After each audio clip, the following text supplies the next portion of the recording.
Knowing your why. Everybody talks about why, right? Simon Sinek talks about it. Tony Robbins, Michael Hyatt, you go on and on. Knowing your why really is just the first step. It's not the end. You start with why, you don't end with why. But kinda, sorta, maybe thinking that it could be your why is not very valuable. Knowing it's your why and feeling it, that's when it becomes useful. Hey, welcome to a podcast where dreams meet determination and success is just around the corner. I'm your host, Suzanne Taylor-King, and I'm here to help you unlock the full potential of your business and your life. Welcome to Unlock Your Way with STK. Let's unlock your path to success together. Hey, everyone. It's Suzanne Taylor-King here for another live episode of Unlock Your Way with STK. And today, very excited for this conversation with Dr. Gary Sanchez. And I want to tell you a little bit of story, a little crafted story about 2009. Simon Sinek delivered a TEDx talk in front of only 53 people. And that talk, the why talk, many of you, if you're in my network, would have seen that talk. And that talk has now been seen by over 100 million people. And one of those viewers was a dentist by the name of Dr. Gary Sanchez. And when he heard that talk and tried to figure out his own why he was struggling to find success, why was life not what he imagined? As a dental hygienist, I can pick a few ideas about why that is. And unfortunately, nobody had a system created. So he hired Simon Sinek to help him. And after months of struggling, he finally discovered his why. Not only did finding his why help him as a dentist, but it also set him on a path to help others. And now Gary is not only a dentist, so I'm sure he flosses every day, and we'll probably talk about that, but he created this tool, and as an entrepreneur, a speaker, and now an inventor of an assessment, he created that tool with you in mind. And you can discover your why, what, and how. We'll talk a little bit about mine today. Welcome, Gary. Thank you, Suzanne. I love it. I love the little ad libs in there. So of course, knowing your why, we'll get into that. There's no way you can follow a set path, right? You have that little bit of Suzanne sprinkles in there. Of course. Of course. It's really, really difficult for me doing what I do to read something exactly. Yep. And well, I noticed when I discovered my why, this idea of challenging the status quo resonated so much with me. I've always been a rebel. I've always been a visionary. My friends in high school and college called me the instigator. That makes a lot of sense. Yes. And we can dive into that and whenever you want for your audience. And I think they'll find it interesting because we'll talk about your why, but then we'll also, so knowing your why. Everybody talks about why, right? Simon Sinek talks about it. Tony Robbins, Michael Hyatt, you go on and on. Eric Thomas, I'll tell you got to know your why, Mm-hmm. And while that's important to hear, it doesn't do you much good unless you know what your why is. Yeah. Right. And then knowing your why really is just the first step. It's not the end. You start with why, you don't end with why. And adding your how and your what is what's going to put the whole picture together. And we'll do that for your audience, for you, so that they can see and how they could apply that to themselves. I love that. And thank you for that. But let's back up. Yep. How did you come up with this as, well, one, as an assessment, but then as something that actually helps coaches do what they do? Where did that come from? Well, I got to tell you, Suzanne, this is not something I set out to do. I didn't wake up one day and said, hey, you know what? I think I'm going to create some software to help people figure out their why. That's not how it happened. And as you mentioned in the intro, I was a dentist. And so I don't know, should I say was or am? I retired. Oh, do you still practice? Do you still got hands in? No. Okay. No. So I sold my practice about 4 years ago. Mhm. But when I graduated from dental school, the advice that I was given from the gurus of that time was build a great product and people will come. You probably heard that, right? Go out and Yep. do the best job you can. People will naturally, mysteriously find out about you. So I Mhm. spent 20 years doing that, reaching the highest levels you could go to in dentistry, studying with the best mentors, going to the best institutes, building a beautiful practice, buying all the technology. I am, training an amazing team, and I still blended in with everybody else who said, "Yeah, I'm a dentist too." Yep. Drove me crazy. The guy down the street who'd not done any of that was doing better than I was. And it just, I couldn't. I remember one day looking at my schedule, at my half-empty schedule, wondering, how could this have happened to me? How could I have worked so hard and not gotten the results that I thought I would? Maybe some of your audiences felt that way or feeling that way right now. And so I was either going to quit or I was going to hire a coach. So I went out and hired a coach, a guy by the name of John Assaraf. You've probably heard of him. If you've ever, if you've ever seen the movie The Secret, then you know who he is. And through him, I learned how to use the internet, drip campaigns, SEO, build websites, do videos, so I could tell the world all about me. But the only problem was, what am I going to say? What am I going to say that separates me from everybody else who does what I do? What are you going to say? And what are the coaches and the entrepreneurs that are listening to this? What are you going to say that will separate you from other people in your space? And since I didn't know what to say and I didn't want to sound bad or I didn't want to sound desperate, I just stayed quiet until one day I heard John Assaraf interview Simon Sinek. And I heard that interview and I was like, man, that's what I'm missing. I have a great what, but I don't know my why. So I watched his TED Talk probably 20, 30 times. I read his book many different times. And I said, I got to find my why. I got to figure that out. That's the missing piece for me. And there was no way to really do it. So I just called Simon and I said, hey, Simon, I need you to help me discover my why. So he and I spent about 8 months together going back through my life, looking for clues, trying to figure it out. And when I finally figured out my why, which is to find a better way and then share it, that's when my life really started to make sense to me. I have a lot of patents and products and inventions that are better ways of doing things. So, Suzanne, in my practice, we stopped talking about what we do, crowns, bridges, fillings, all that fun stuff. And we started talking about why we do what we do, what we believe, right? We believe that life is better when you have great teeth. In fact, you can't have a good life with bad teeth. And as we focused on our why instead of our what, that's when my practice really took off. We went from just getting by to having abundance, from, you could appreciate this, from 4 to 6 new patients a month to 35 to 45 new patients a month. And every year, this was back in 2010, every year got better and better and better. And so I started getting calls from other dentists that said, can you help me do what you did?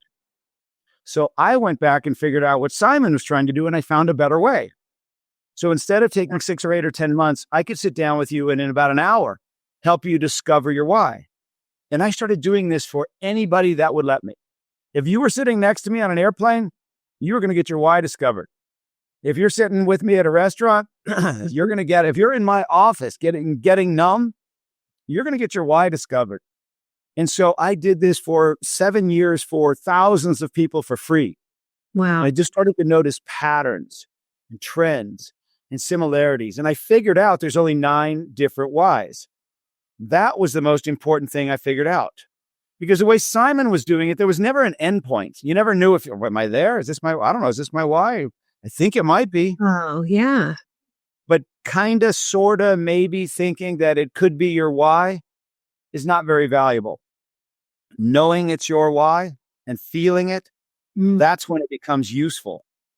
And so I started to teach other people to do what I was doing. And then I got a lot of data.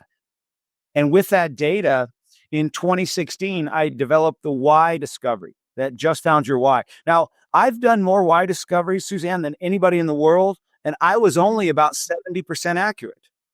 30% of the time I got it wrong. Wow. And And so if everything in your life, your passion, your purpose, your direction, your messaging, your marketing, your branding is all based on your why, pretty important that you get it right. The software was 100% right. I gave it away to hundreds of thousands of people for free. And just to test it, and got it right every time. And then in 2021, we launched the YOS discovery, the Y operating system discovery that finds your why, your how, and your what, and builds your personal message for you. And it takes about 8 minutes. And so that's kind of the quick story to get everybody up to speed. This is not something I set out 15 years ago. I said, hey, I think I'm going to go create this. It just kind of happened over time. And well, now you can look back and connect those dots together of, why it happened, and all it makes sense now, right? When you look back. But you can never do that looking forward, so it wouldn't have worked even if you tried to figure out. You had to go through that. Like so many entrepreneurs, I hear the story of, struggling to stand out. I studied category design for years before it was even considered category design, but how to stand out, how to be different, how to, be authentically you. That's a big overused word today. But 15 years ago, going into the marketplace to be authentically you, no, you didn't do that. You pretended to be someone else. And I think that's where the whole imposter syndrome started back then, where I had my very first coach tell me that I needed a Paris photo shoot and Christian Louboutin shoes and a Birkin bag to be successful as a coach, for people to take me seriously. And I was like, that doesn't sound right. I'm not doing, and this is before AI photos, but unbelievable that I was made to feel like in order to be successful as a coach, I need to look a certain way. And now that's totally not true. And I love the fact that not only coaches, but even a dentist, an attorney, so many people can find meaning in their why. And I think it goes beyond meaning too. I'd love for you to speak a little to finding your why, giving you purpose, meaning, and clarity to be able to talk about yourself in a different way. Yeah. One of the things we talk a lot about, Suzanne, is that people don't know what they want. One of the hardest questions in life is, what do you want? What do you want? What do you want to do? Where do you want to spend your time? How do you find your passion? How do you figure out your direction? How do I find my fit? How do I find my significant other? Those are very challenging questions, and people don't know what they want because they don't know who they are. Help them figure out who they are, and it becomes so much easier to help them figure out what they want. Love that.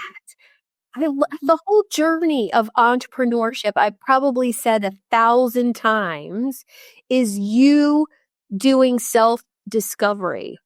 I've done over 20 different assessments on myself, and compiling all of that information together with the help of AI. I've now done that for 20, 30 of my clients, and taking all of that information and then pulling it together and saying, tell me about me. And then going and examining how that feels and writing and thinking about it. That's the journey of entrepreneurship in a nutshell. And if you're not willing to do that, don't start a business. I totally agree with you. So the YOS discovery that you took is why you take action. So there's some great tools out there. Myers-Briggs, Colby, StrengthsFinder, DISC. They're really good. We like them and we use them. Those are how you take action. What we're talking about is why you take action. Why were you put here on earth? What was Suzanne put here to do?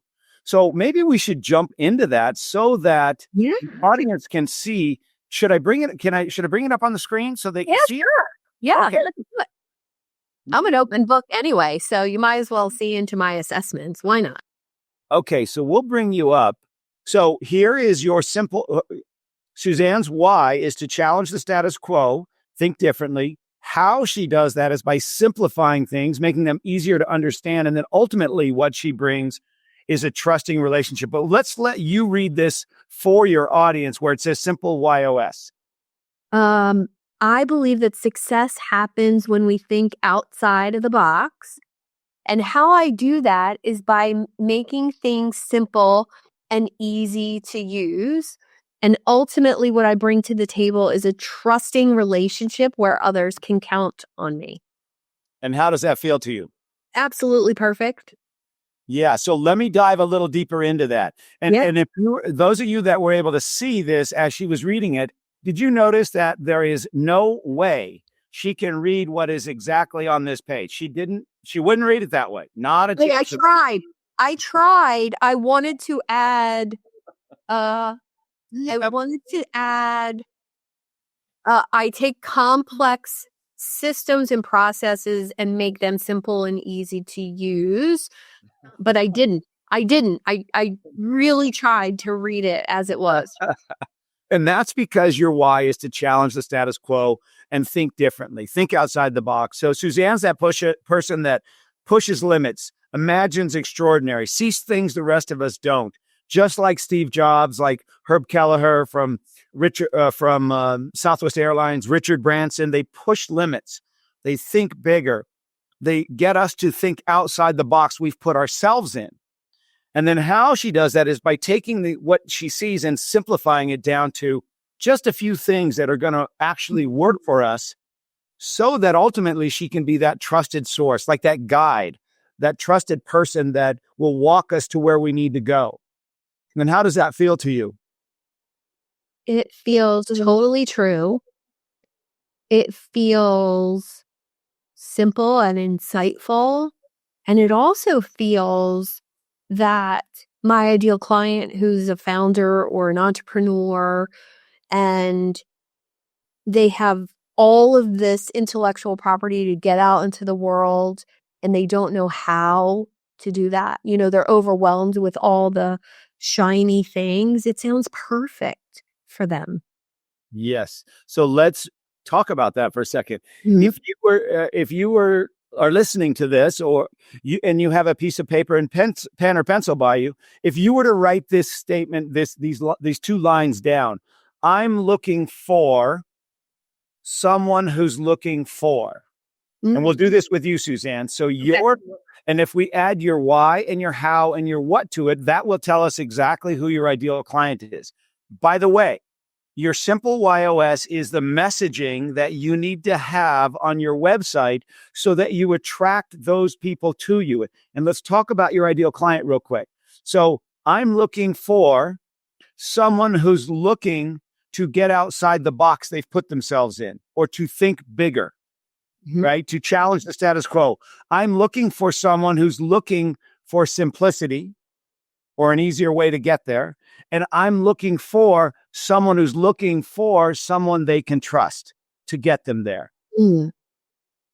And that is your ideal client. Those are the people that will love working with you. They will value you, appreciate you, have fun with you, and you'll have a great time with them. You could work with others, but you'll probably run out of energy. Yes. These are the ones that are going to just really light you up, and you'll light them up. Does that make sense? Yeah, totally. And let's go even deeper. So one of the things about the YOS discovery, now we don't call it an assessment because an assessment is like a quiz or a survey, and there's 50 questions and everybody answers the same 50 questions. There's over 4,000 possible question options in the YOS discovery, and I use logic-based programming. So everybody's going to be answering different questions, and it goes all 9 levels deep. You had to answer like 30 to 35 questions to get here, but it goes 9 levels deep. So this is you 9 levels deep. Wow. And these are all 9 whys. We all have all of them, but it's the sequence that's different. So let's go into you real quick. top three here are your why, your how, and your what. Those are your non-negotiables. When you're thinking outside the box, when you're simplifying things and you're being that trusted confidant for others, doesn't get much better than that, right? You have unlimited energy for doing that. No, it's actually, I don't have to prepare. I don't have to analyze or overthink. I can just show up and be that. It's amazing. That's your zone. That's your lane. That's when you're having fun. You'd do it for free if you could, and you probably have. Yes, all the time. All the time. The middle three are kind of energy neutral. Okay. They're still important to you, but not quite as important. You're looking for a better way. You want to have an impact and you want it to make sense. Those are just kind of the givens for you.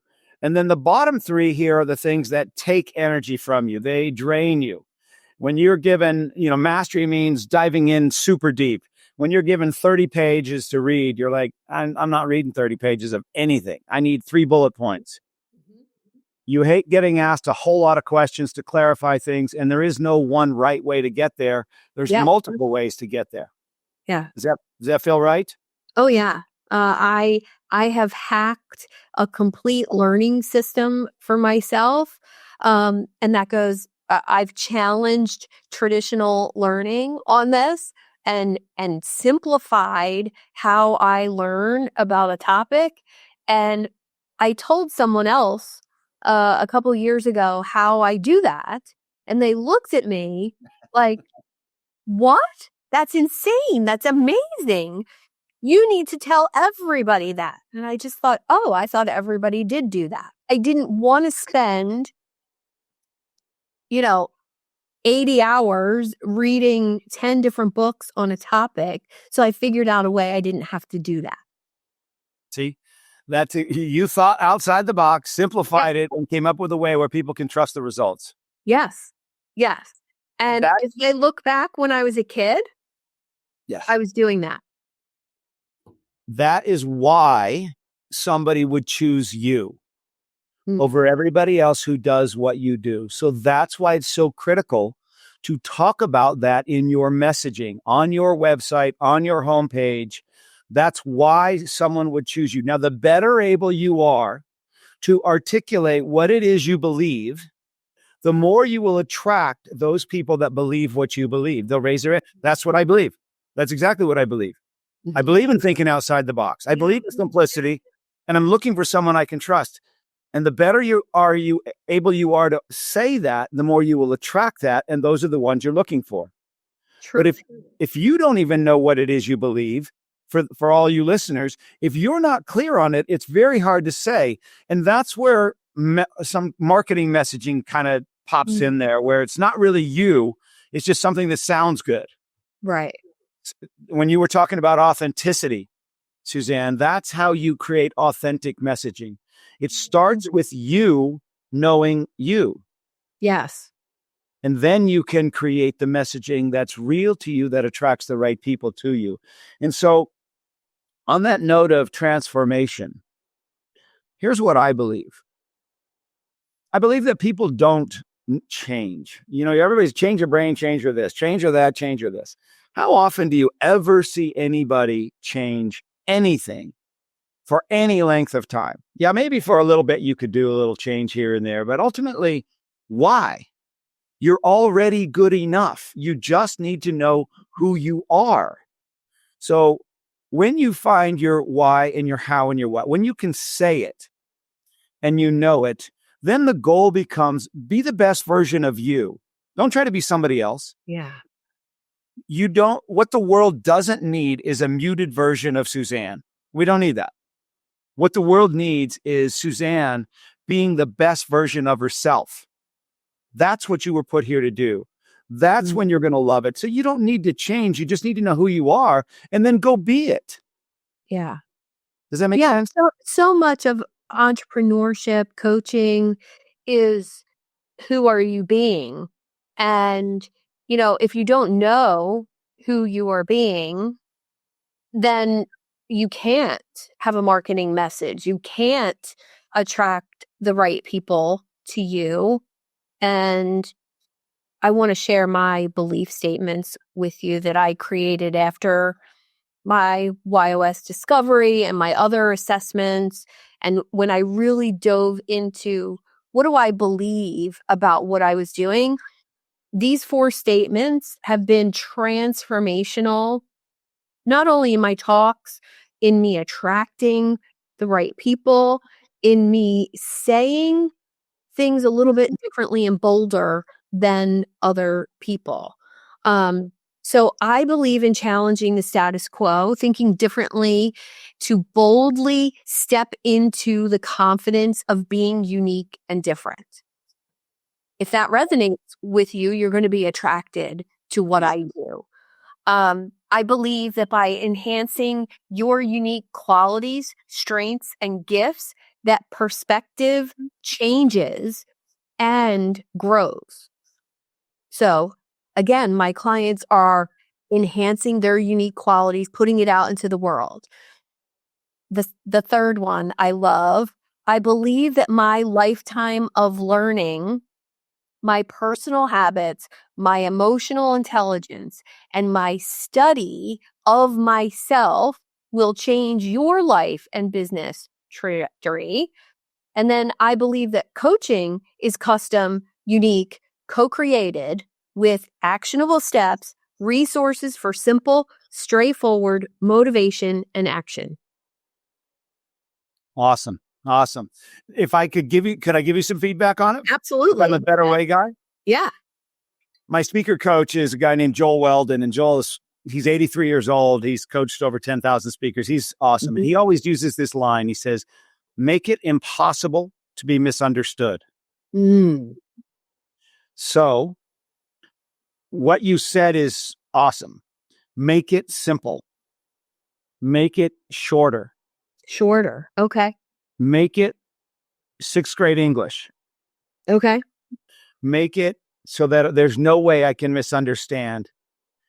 And take out any I, me, or mine, other than the I believe, so that it's all you focused. Okay. But you're like, right. I mean, it's right. I like exactly what you're saying. Make it to where I can pick it up in seconds and I don't have to translate anything. You don't have to.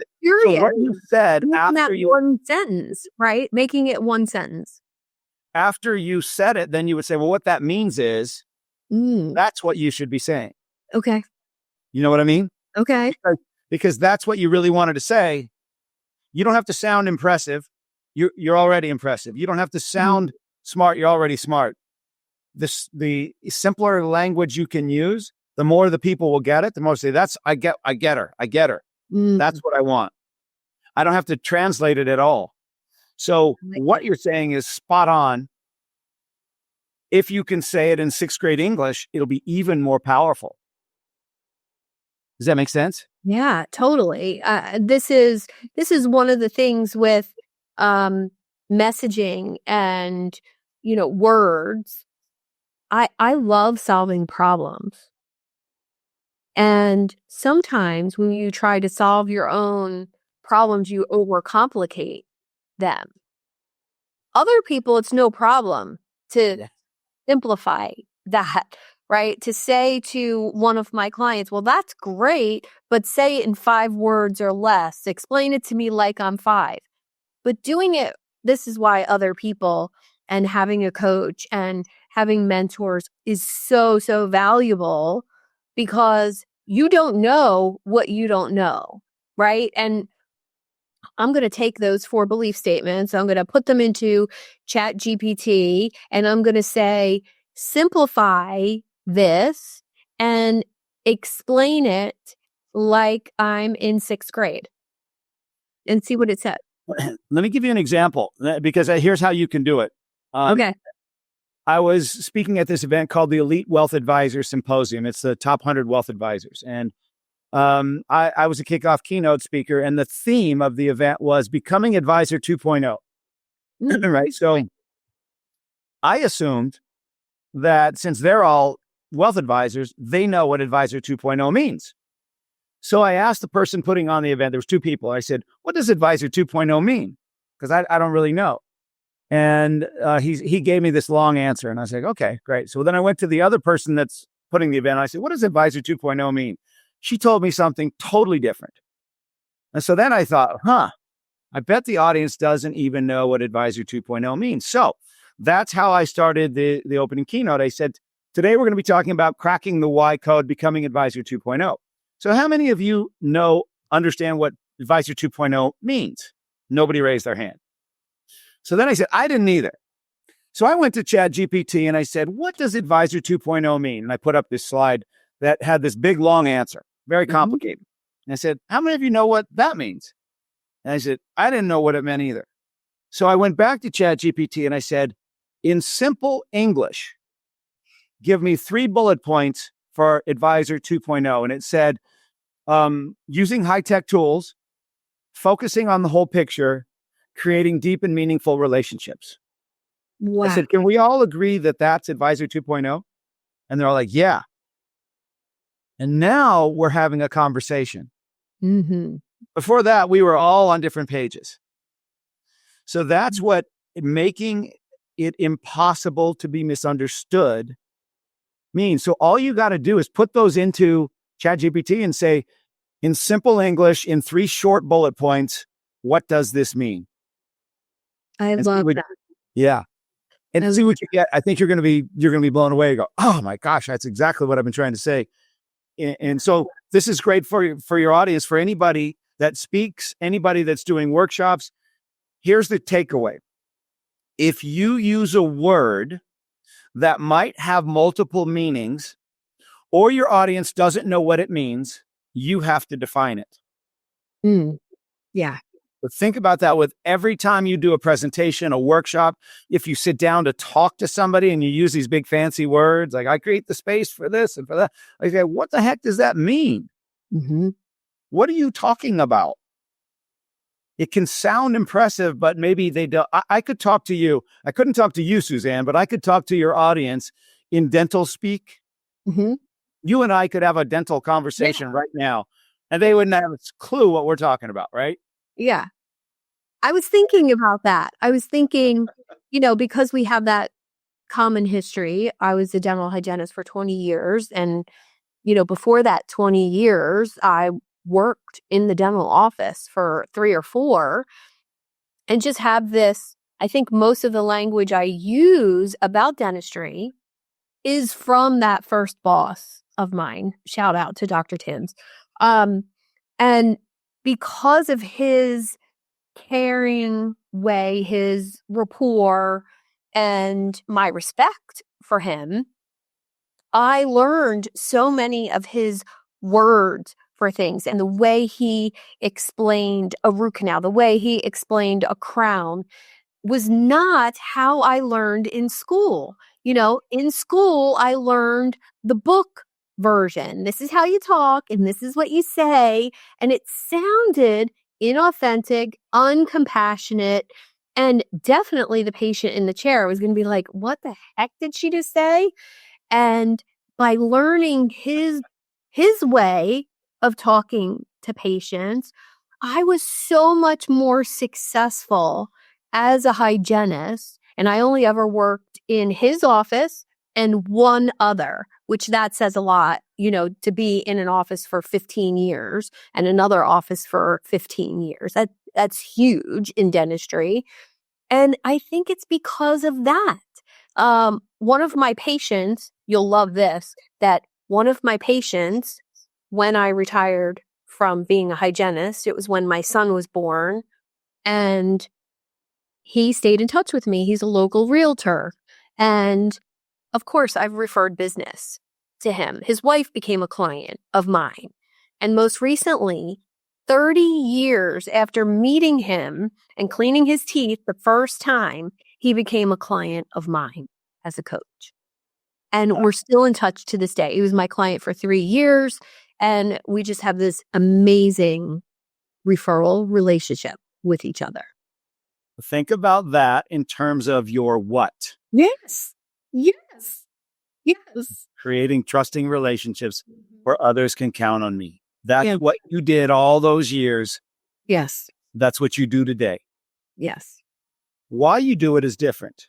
How you do it is different, but what you bring is that trusting relationship where people get to know you, they love you. Yeah. You're the trusted confidant. You're going to keep secrets. You're the one that I can count on. Yeah. That's such a valuable what to have. So I And want to understand it, Gary, to understand that for every single entrepreneur listening. And I know a lot of people, look at what I have now after being a coach for 16 years. They're like, oh, wow, she's so successful. They see, the online persona and they see all of those things and they think, oh, I could never do that. None of that came together for me until doing this work on myself. And I want that to be the motivation for people to not only, I want them to reach out to you and do the YOS and go down this road of self-discovery, but understanding that about yourself, that you bring this thing to the table and I don't know, to have it align with who you are as a person just is freedom to me to really be out in the world and providing more value to people. Let's talk about that for a minute, Yeah. because one of the things that's a challenging question is, how do I find my purpose? How do I find my passion? Yeah. What direction should I go? Where do I fit? Okay. Some of you listening may have those exact questions going on in your head right now.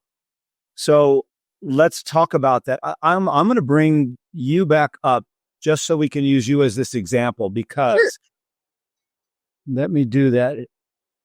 We'll talk about passion right now. Why is passion so important? And passion is the fuel that gives you the energy to pursue your dreams.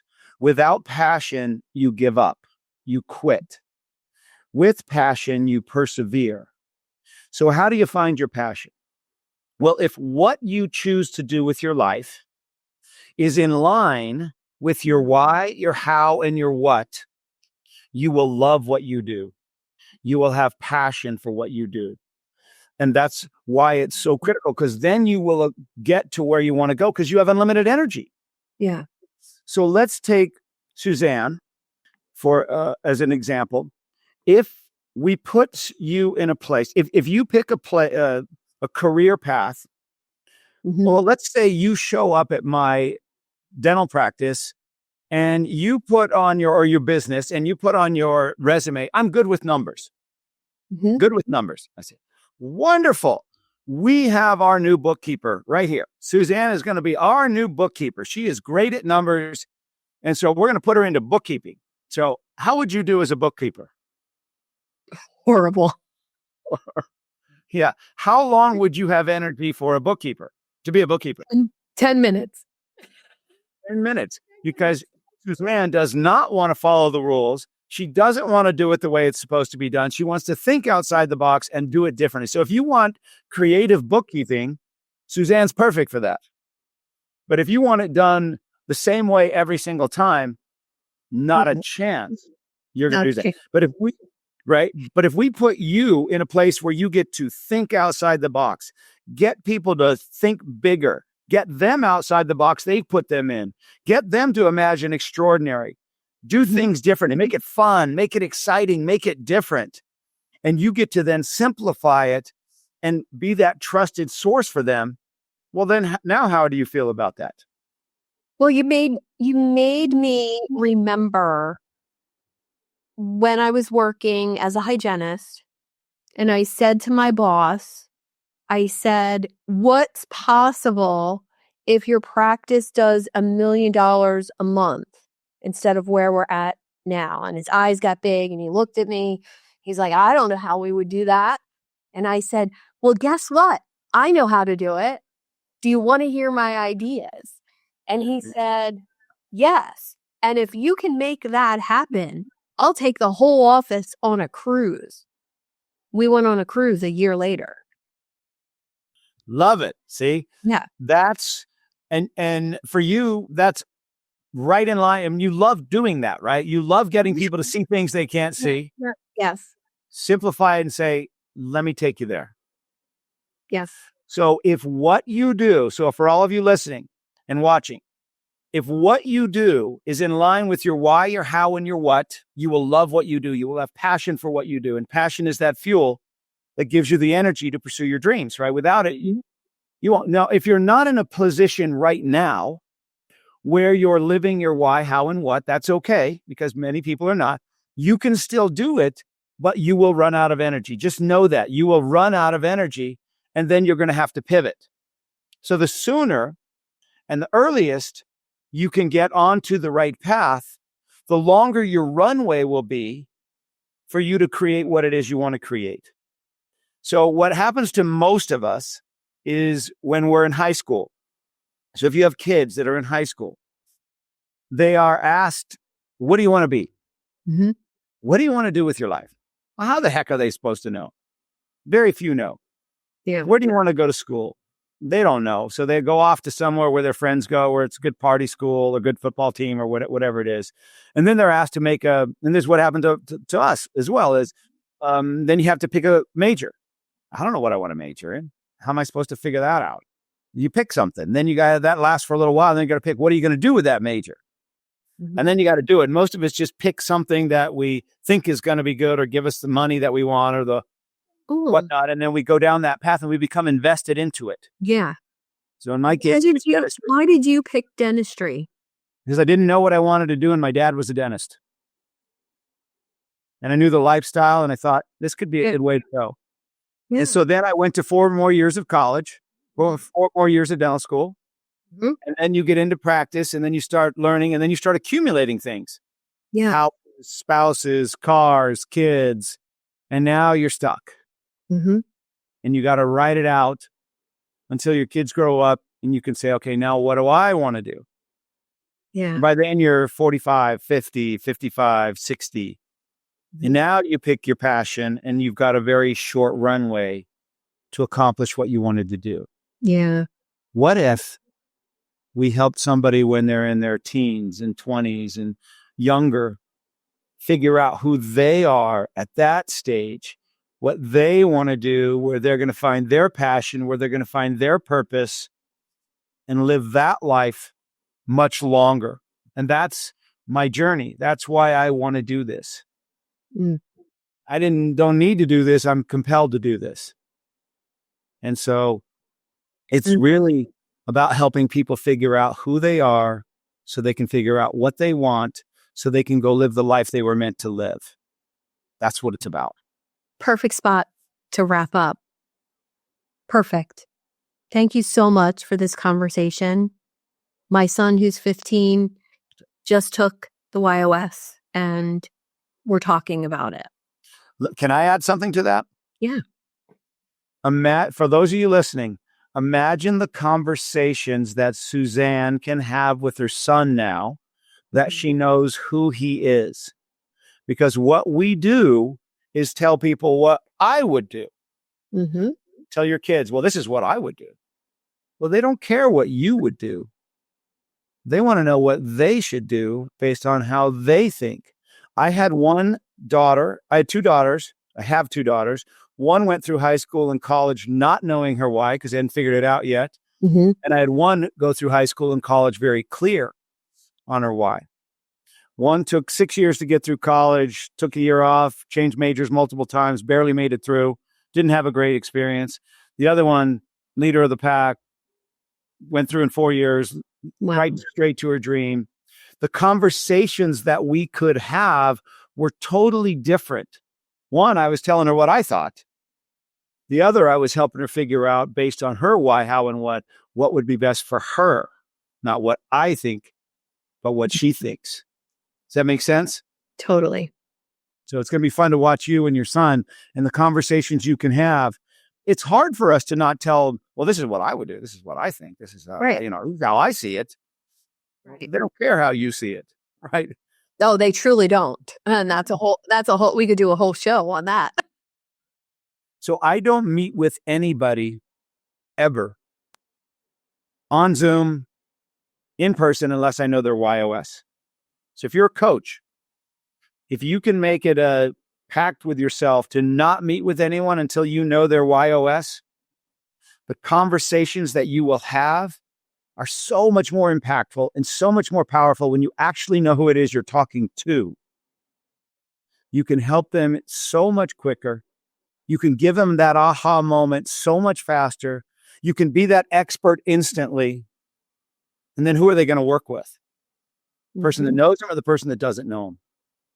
So that might be a good spot to end as well. But I'm happy to connect with any of you coaches or entrepreneurs that feel like this would be something you'd want to explore. I would love that. What's the website where everybody can find out more?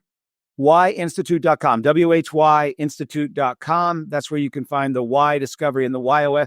There's a why discovery that just finds your why. There's the YOS that finds your why, how, and what, and builds your message for you. I think that's the one you're going to want to take. So use the code podcast50 and you can get it at half price. Awesome. Thank you so much. Yes. Thank you so much. And I appreciate you and thank you for doing the work that you do in the world. And thank you for being open to have this conversation today. Appreciate it. Well, thank you for having me on the show. I really enjoyed it. Great conversation. Thank you. Thank you, everyone.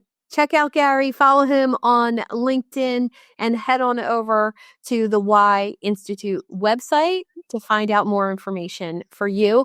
And of course, if you want to dive into that work with a coach, personally, I have numerous people to refer you to.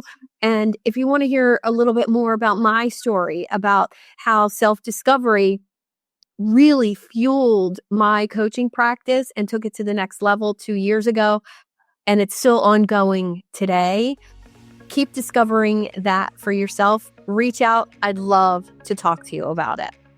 Have a great day, everyone.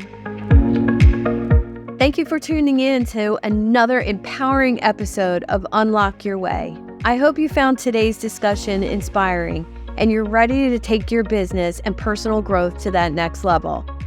If you're feeling as fired up as I am and eager to unlock that full potential, I'm here to help you on your journey and provide that personalized guidance tailored to your unique goals and challenges.